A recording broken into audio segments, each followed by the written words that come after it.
Morning, morning, mga kaibigan. Yan, mapunta ko kami sa bukid at i-style namin ang maisan ng aking barkada, mga kaibigan, ng aking kaibigan, at mag-a-apply sila ng abono sa kanilang maisan.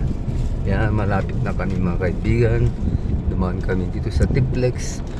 Ito ang maliit na tunnel ng Tiplex dito sa Season. Wow, ang gandang tunnel, oh. Wow, very nice. Beautiful tunnel. Ayan, dito na kami balik. Ayan ang mga kasama ko mga kaibigan. Dito na kami sa Bukirin. Oh, yan po mga kaibigan ang kanilang maisan.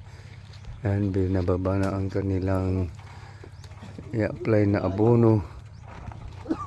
Yan, isa-isa nilang bubuhatin ang mga sako ng abono at malayo pa ang konti ang kanilang paglalagakan doon para mas malapit sa kanilang taniman na mais. Ayan mga kaibigan, doon pa. Yan, ang laki pa pala. Thanks for viewing.